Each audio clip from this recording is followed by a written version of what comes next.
mais ci comptable ci gestion bu régime actuel boobu.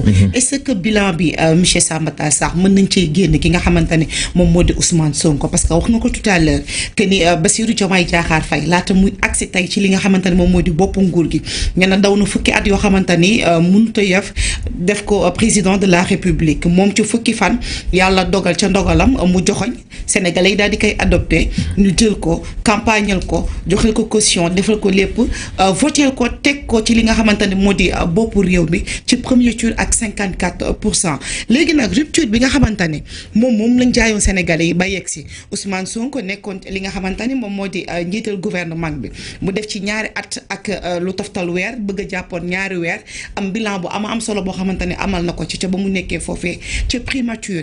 est-ce que kon lii di bilan wu Bassirou Diomaye Diakhar Faye ci mandat wu 5 ans bi mu war a def ci boppu réew mi dinañ ci exclure ki nga xamante ne moom moo di Ousmane Sonko. Très bonne question.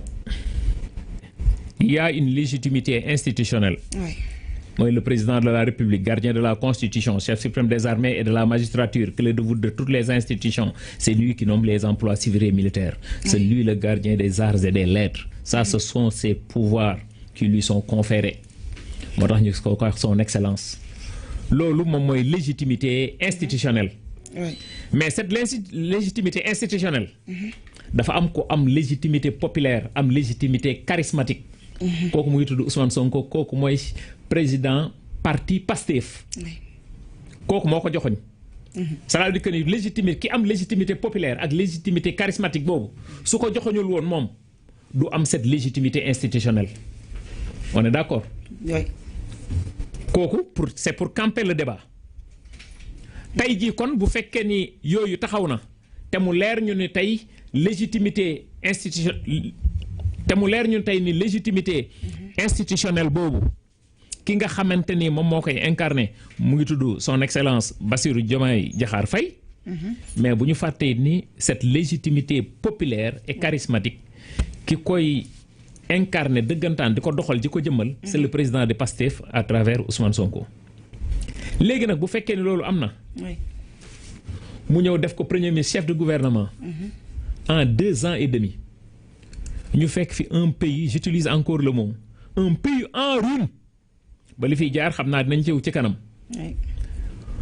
Un pays boo xamante ni industrialisation zéro. Zéro industrialisation pour un pays.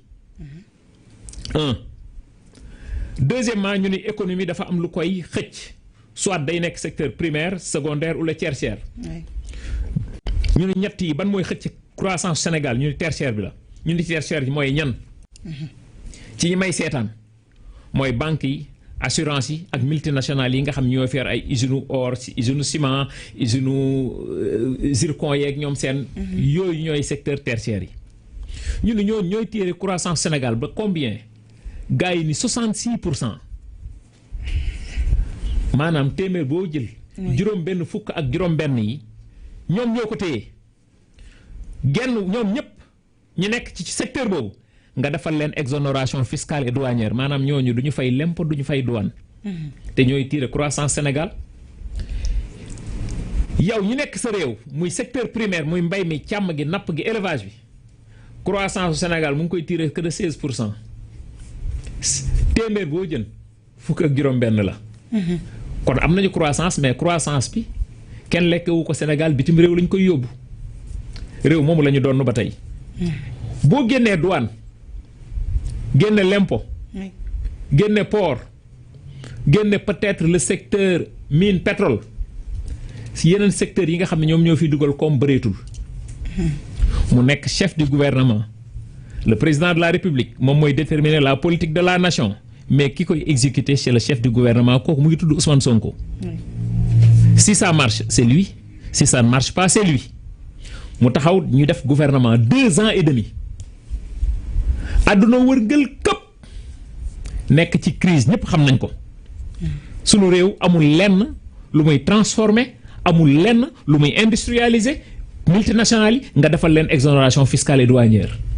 Ba pare réew moomu. Président bi nga xam moom moo fi nekkoon taxaw assemblée nationale ni endettement au Sénégal mu ngi toll di leen ci ñëw 74%. ndeka ñun ñu nga 119%. réew boobu ñun la ñu doon. moo tax bu ñuy wax ay 4e sous-sol foofu la ñuy waxee. te loolu sax su ma juumulee le président de la République wax na ci ni nos marges de manœuvre sont très limitées. du moment où nos marges de manœuvre sont très limitées nga am chef de gouvernement bu mel noonu moo fi lancé loolu moo tax ñu lancé. le PRES redressement économique et social. Le plan de redressement économique et social. teg ki endogène. L'endogénité des économies endogènes et non exogènes. yal na ko yàlla yóbbu ci àjjana gën a kawe Mamadou Dia rêvam yépp loolu la woon. L'endogénie une économie endogène. ci taxawaay boobu mu taxawul jëmmal loolu. ñu ñëw nii li ñuy njëkk a xeex mooy l'assainissement de nos finances publiques. ñu jàpp ni muy commission rétrocommission surfacturation. loolu la nit ñi doon dunde ci réew mii.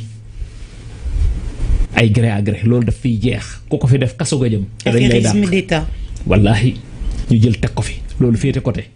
même boo àndul ak Ousmane Sonko tey kenn du ni bëggul réew mi kenn du ni ragal la kenn du ni ñemewul ci li muy def.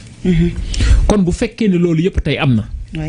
nga am koo xamante ni def na l'assainissement de nos finances publiques ba pare nag ni képp ku fi war a fay l'impôt. da nga koy def loolu mooy l'élargissement de l'assiette fiscale. impôt ñëw dugalal le plus de 2986 milliards. douane ñëw indil le plus de 1915 milliards. nga ñëw sur le secteur minier en un an. ñu jëlee ko 380 milliards yóbbu ko 455,5 milliards plus 75 milliards en une année. ba pare taxaw le plan de redressement économique endogène.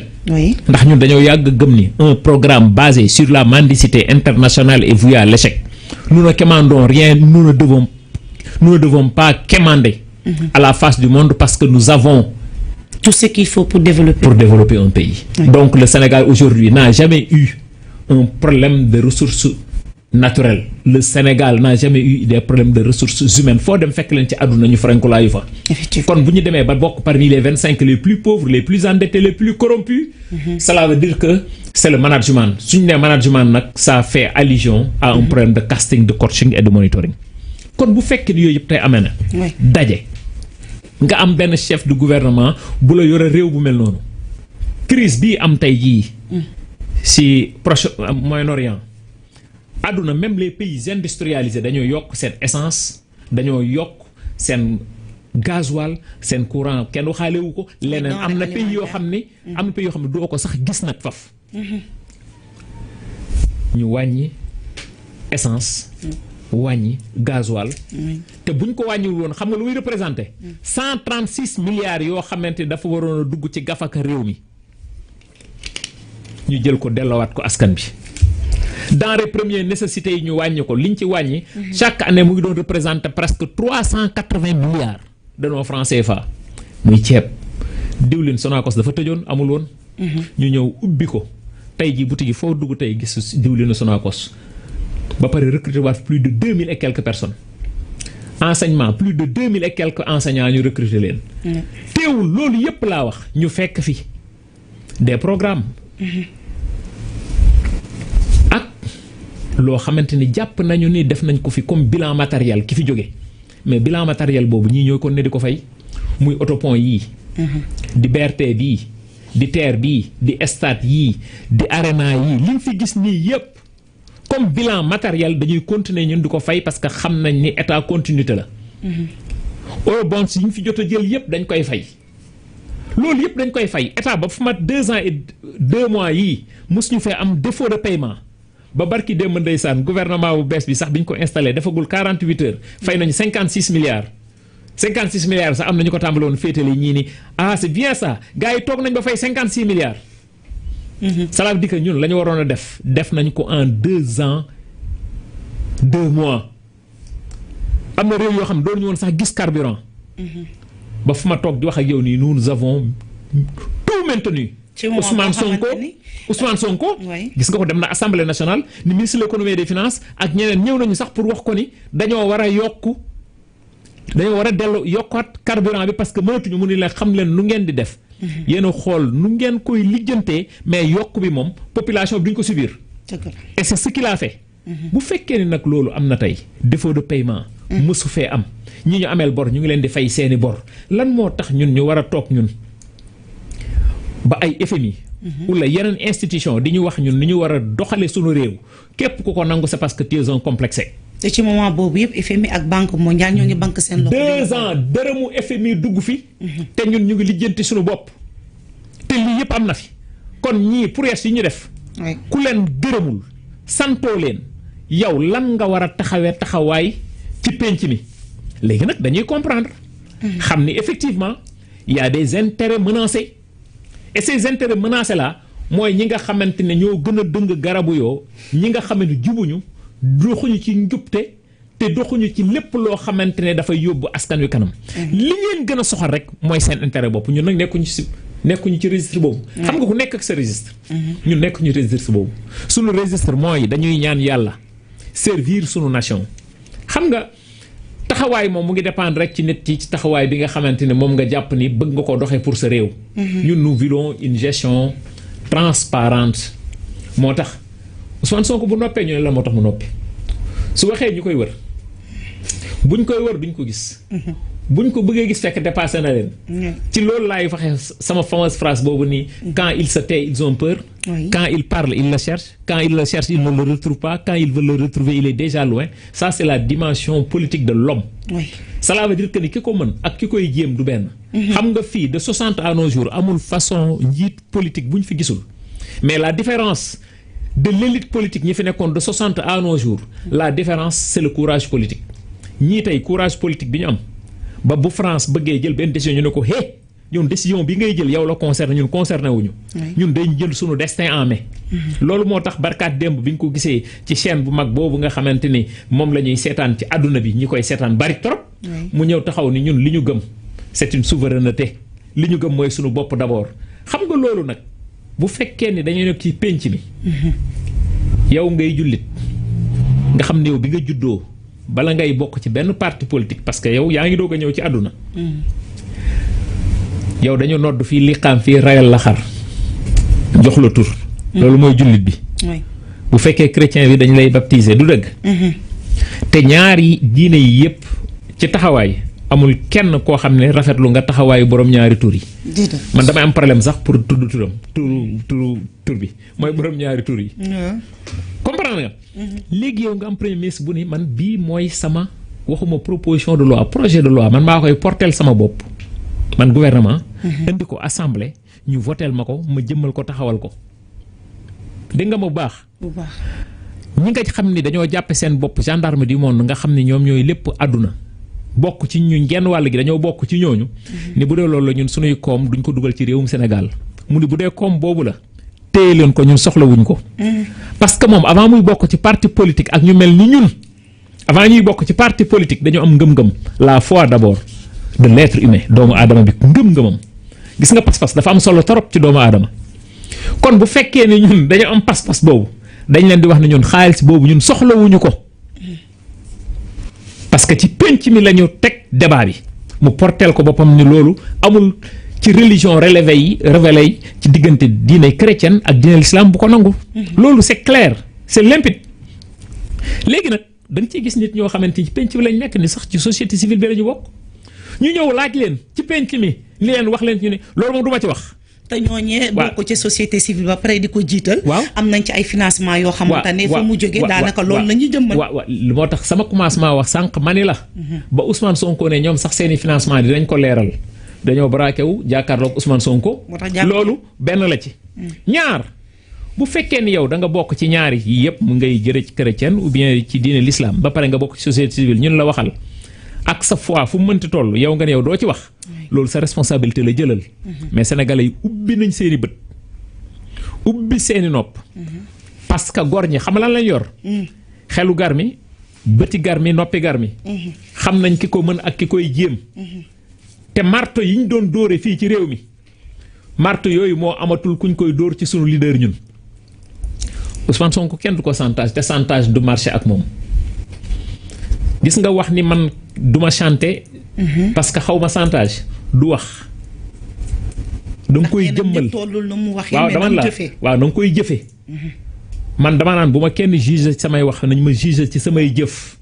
ndax ci jëf ci la ñuy juger doomu aadama bi. wax dëgg neex na mais jëf dëgg ko daal. merci beaucoup kon bu fekkee ne loolu yëpp tey am na nga am yow tey chef gouvernement bu mel noonu dans un pays boo xam ne dañ ne 90 ou 95% ay jullit lañu. beneen partie bi ay chrétien lañu. te ñu bëgg réew mi kooku ne man j'ai une politique africaine à circonscription sénégalaise. sama réew laa gëm man le patriotisme économique.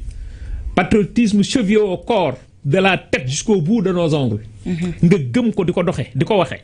ak li ma la wax nii yëpp tey jii nit ñi nekk ci di def seen kattalaayu kattan pour jële Sénégal fii pour yóbbu ko fii. logique pour logique bu fekkee ne du parloo kese. Sénégal moo la ñor ñëpp dañoo war a laxasu nekk ci ginnaaw premier ministre boobu ki exécuter lii nga xamante ni moom mooy intérêt Sénégal mais toujours heure bu situation taxawee. nga gis ñoo xamante dañoo génn ci beneen boor bi. yor presse nekk ci presse bi wax naa la ko sànq.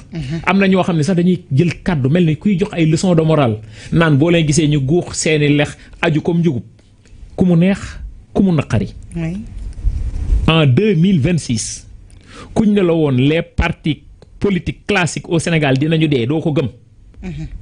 te réew mii ku fiy defati congrès. wala nga fiy def meeting. wala investiture di nga demander autorisation Pastef laajal ñi taxawoon fi barki démb ni dañuy def investiture fan la ñu congrès fan la ñu mujjee ak seen congrès. ba fi ma toog di wax ak yow nii du benn parti ci parti lu mel ni PDS. lu mel ni PS nga xam ñooy parti yu mag yi fi nekkoon. lu mel ni APR gii nga xam ne moom moo fi mujjee jóge candidat sax amaguñ ko à une élection. tey l'esphère politique ku mu neex ku mu naqari Ousmane Sonko moo fi nekk. kon bu loolu amee tant que Ousmane Sonko mu ngi exister sur l'esphère politique. ñoom du ñu exister. ñoom ak parti yi nga xam ne dañoo nekk ci Facebook bi parce que am na parti yoo xam ni Facebook rek nga leen def gisee ni xam ñi ay parti lañu. xam nga 300 et quelques partis politiques loolu lu ñuy xoolaat la quand même dans un pays normal. loolu yëpp lu ñuy joojantiwaat la lu ñuy xoolaat la parce que même le financement des partis politiques dañ koy xoolaat fii li ñu fa war a xool moo bari. léegi nag bu fekkee ne loolu yëpp am na effectivement Ousmane Sonko day déranger. parce que bu fekkee nii dafa nekkandoog ak maasam surtout boo génnee les partis classiques ñeneen ci des ñëpp ils sont de la même génération. mais ñooñu Bijou bul fàtte ni dañ leen di conjuguer au passé. parce que c'est le soleil qui se lève et le soleil qui se couche xam nga le soleil qui se lève et le soleil qui se couche. y a même pas photo. ñeneen ñu ngi seen crépuscule politique ñeneen ñi bu ma nee woon sax crépuscule politique ñooñu moom ñu nga ca gée ñooñu pare nañu. crépuscule mooy defe naa timis am na ñoo xam ñoom ña nga ci seen gée. kon ñun jàpp nañu suñu préoccupation fondamentale daal c'est de servir le maximum de bienfaits. ci li nga xamante ni yàlla dañoo wàcce ci suuf pour ñu exister. pour ñu def lu positif. yàlla wàcce wuñ ci àdduna bi pour lekk naan seetaan télé foo nekk ci lu bon du négatif. ñun nous sommes positifs. ku ñuy xaar ci loolu la ñu nekk kuñ ci xaaru ci loolu la ñu nekk. leneen li ci des nag moo tax ci conclusion. ci côté boobu. le gardien de la révolution. muy Ousmane Sonko. te comme ñun dañu bëgg a nekk des sentinelles des éclaireurs du gardien de cette révolution. dañoo war a topp ci ay ndigalam. moo tax mu ne bu leen mayee tànk bu leen mayee loxo bu leen mayee baaraam parce que ni ñu leen di jël di leen traîner. ci tribunaux yi. duma neex ndax ci sama njaboot ngeen bokk kon ñun dañuy war a focus. focus boobu mu wax avec la presse nationale et internationale. wax ni y aura jamais de crise institutionnelle dans ce pays parce que dafa am ñoo xamante ni bu fekkee ni carte pour carte qui va trancher ce pays là pour joxe ay cër muy assemblée nationale ou le président de la république c'est pas le peuple. si la population. c'est ce même peuple qui avait tranché. pour joxe présidence de la république ak législature. c'est ce même peuple là encore qui va continuer à trancher te peuple boobu ñëpp xam nañ ne tey Ousmane Sonko la ñu àndal Ousmane Sonko boobu ñu àndal am na ñoo xam ne carte gi sëmbaxloo jaxasoo ñii mën a kamikaze ñeneen ñi bëgg a def leneen ba nga xamante ni élection du fi am wala dañuy élection du fi am. wala dañuy dàq élection. loolu moom defe naa ne weesul nañ ko suñu bopp. kon jàpp nañu ni ñun li Ousmane Sonko wax rek salaam. ñun salaam xam nga mooy lan. dañ ñu jox ay institution dinañ ko doxal keneen ku ñu jox institution doxalal sa institution. incha allah rabbi avant mi-juillet taxawee ñu jël décret convoquer le corps électoral en 2027 ñu dem élection locale ñiy jël maire yi ak conseil départementaux yi bu boobaa dinañ xam qui fait quoi que représente quoi parce que à partir de 2027 2029. su wax naa ko sànq sunu bu sol ñun c'est les urnes. Et dans ce pays-là à partir de 2027 2029 on va se faire respecter dans ce pays ndax buñ ci jógee am na ñoo xamante ni ñoom politiquement ñoom pare nañu ñoom moo tax kuy wax ci penc mi it xoolal li ngay wax ndax des fois vaar nag baax na fi parce que ñi nga xamante ne taxawoon nañ fi wax seeni wax yépp tey jii. ñu ngi leen di tegal vaar yoo xamante ni wax dëgg yàlla kenn ñaanul yàlla wax dëgg yàlla ñu la koy tegalaat nga koy gis. sa ñi bokk ak yow direct di ko gis. wala ñi far ak yow di ko gis.